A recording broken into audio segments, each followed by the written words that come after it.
जदि मु तुमको कहे जे दिन रे एमिति गोटे समाज अच्छे जो समाज रे करा जाइतबा गोटे छोट प्रार्थना तुमार चिंताधारा तुमार भाग्य एवं तुमार जीवन दिग बदले पारे तेबे कौन तुम विश्वास करिवो। जदि मु कहे जे तुमार सफलता तुमार शांति और तुम भीतर रुचुवा से असीम शक्तिर द्वार खुली जबार चाबी सकाल से किछि मिनिट रे लुचि रही। तेबे दोस्त आज भिडियोर स्पीच शेष पर्यंत शुणु कारण हुए तो यह तुम जीवन सबुठारु मूल्यवान संदेश हो पारे। सकाल से शांत समाज को ब्रह्म मुहूर्त कहुए। समस्ते शुई था चारिपाख नीरव थाए पवन शुद्ध थाए एवं से समाज आम मन सबुठारु अधिक शक्तिशाली हो जाए। जो लोक यही समाज को बुझी पारे से जीवन में धीरे धीरे अलग हो जाए। दुनिया जिते बेले शुची सेते बेले जदि तुमे निज सपन पर जागुच ताहेले तुम जीवन साधारण रहिबो नाही। आज अनेक लोक सफलता चाहते किंतु सफल लोक अभ्यास एक्सेप्ट करूना से माने फल चाहते किंतु परिश्रम नुहे। से माने शांति चाहते किंतु निज मन को शांत करने समझ देना।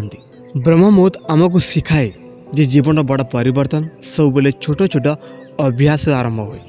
सकाले शीघ्र उठवा गोटे साधारण काम लगी पारे किंतु ए गोटे अभ्यास तुम्हार चिंताधारा तुम्हार मनोबल तुम्हार स्वास्थ्य एवं तुम्हार भविष्य को बदले दे पारे। आज अनेक लोक चिंतार अच्छा से भावुंट जे तांको जीवन समस्या बहुत बड़ किंतु सत्य है अधिकांश समाज रे समस्या बड़ नुहे आमर मन दुर्बल हो जाए। जितेबेले मन दुर्बल हुए छोटा समस्या मध्य पहाड़ पड़े लगे किंतु जितेबेले मन शक्तिशाली हुए बड़रू बड़ समस्या मध्य छोट लगे से ब्रह्म मुहूर्त रे करा जाइता प्रार्थना केवल भगवान को किसी मागिबा नहीं। यह निज भितर थिबा शक्ति को जागृत करिवार एक प्रक्रिया।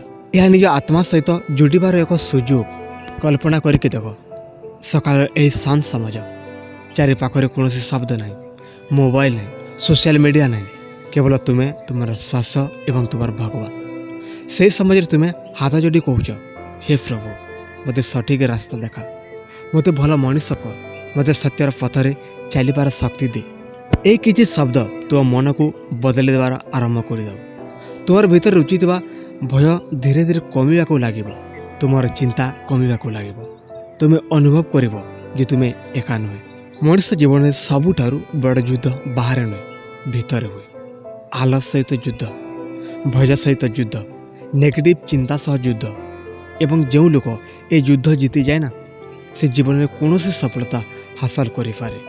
आज जुगरे अनेक लोक राति डेरी पर्यंत जागी रोचंती घंटा घंटा धरी मोबाइल स्क्रोल कर सकाले डेरी उठुंट धीरे धीरे से मानकर मन फोकस हराई दौची आत्मविश्वास कमी जाऊँगी जीवन दिग हराई दौरान। जदि तुम्हें चाहूच जे तुम जीवन में शांति आसु तेरे ब्रह्म मुहूर्त रे उठ। जदि तुम्हें चाहूच तुम मन में साहस आसु तेरे ब्रह्म मुहूर्त रे उठ। जदि तुम्हें चाहूच तुम सपना सत हो तेरे ब्रह्म मुहूर्त उठ। कारण सकाल से समझ हूँ तुम भविष्य सह कथा हेबार समझ से समझ हूँ निज को गढ़िबार समझ से समझ हूँ निज को जीतबार समझ। आमे समस्ते जीवन में किछि ना किछि पाइबा को चाहूँ कई सफलता चाहे कई सम्मान चाहे कई धन चाहे और कई मनर शांति चाहे किंतु अधिकांश लोक गोटे भूल करते से मैंने बाहर दुनिया को बदलेबा को चाहते किंतु निज भीतर दुनिया को बदलेबा को चाहते नहीं। ब्रह्म मुहूर्त होउची से समझ जोठारे तुम्हें निज सहित मिलन करि पारिबो। सारा दिन आमे अन्य मानक सहित कथा होउछु किंतु निज सहित कथा हेबा को भूली जाउछु। आमे समस्त को जानिबा को चेष्टा करूछु किंतु निज को जानिबा को चेष्टा करू नहीं। सकाल से शांत समझरे जिते बेले तुम्हें निज मन को पचारिबो मु किए मु कौन हेबा को चाहूची मो जीवन लक्ष्य कौन सेते बेले धीरे धीरे उत्तर मिलवा को लागिबो। अनेक लोक कहते मो पाखरे समझ नहीं किंतु सत कथा होची समझ समस्त को समान मिले। जे समझ को ठीक भाव में व्यवहार करे से आग को बढ़ी जाए आउ जे समझ को नष्ट करे समझ ताको पछरे छाड़ी दिए। आज तुम जीवन जेमिति अछि ता तुम अभ्यास फल आउ आसंदा 5 वर्ष पर तुम जीवन जेमिति हेबो ता आजिर अभ्यास उपर डिपेंड करिवो। जिते बेले तुम्हें ब्रह्म मुहूर्त उठ सेते बेले तुम्हें निज आलस उपर जीति पारुछ आउ जे निज आलस को हराई पारे से जीवन में बड़ बड़ सफलता हासिल करि पारे। ସଫଳ ଲୋକ ଜନ୍ମରୁ ସଫଳ ନଥିଲେ, ସେମାନେ ମଧ୍ୟ ସାଧାରଣ ଥିଲେ। ସେମାନଙ୍କ ପାଖରେ ମଧ୍ୟ ସମସ୍ୟା ଥିଲା, ସେମାନଙ୍କୁ ମଧ୍ୟ ଭୟ ଲାଗୁଥିଲା, କିନ୍ତୁ ସେମାନେ ନିଜ ଭୟଠାରୁ ବଡ଼ ହୋଇଗଲେ। ସାରା ଦୁନିଆ ଯଦି ତୁମ ବିରୁଦ୍ଧରେ ଥାଏ, କିନ୍ତୁ ଯଦି ତୁମ ଭିତରେ ଆତ୍ମବିଶ୍ୱାସ ଅଛି, ତେବେ କେହି ତୁମକୁ ହରାଇ ପାରିବେ ନାହିଁ। କାରଣ ସଫଳତା ପ୍ରଥମେ ମନରେ ଜନ୍ମ ନିଏ, ତାପରେ ବାସ୍ତବ ଜୀବନରେ ଦେଖାଯାଏ। ଗୋଟିଏ କଥା ସବୁବେଳେ ମନେ ରଖିଥିବ, ଜୀବନ କେବେ କାହା ପାଇଁ ସହଜ ନଥାଏ। ପ୍ରତ୍ୟେକ ମଣିଷର ସଂଘର୍ଷ ଅଛି, ପ୍ରତ୍ୟେକ ମଣିଷର କଷ୍ଟ ଅଛି, କିନ୍ତୁ ଯେଉଁ ଲୋକ ନିଜ କଷ୍ଟକୁ ଶକ୍ତିରେ ପରିଣତ କରିପାରେ, ସେହି ଲୋକ ଇତିହାସ ସୃଷ୍ଟି କରେ। ବ୍ରହ୍ମ ମୁହୂର୍ତ୍ତ ଆମକୁ ଏହି ଶିକ୍ଷା ଦିଏ ଯେ ପ୍ରତ୍ୟେକ ଅନ୍ଧକାର ପରେ ଆଲୋକ ଆସେ।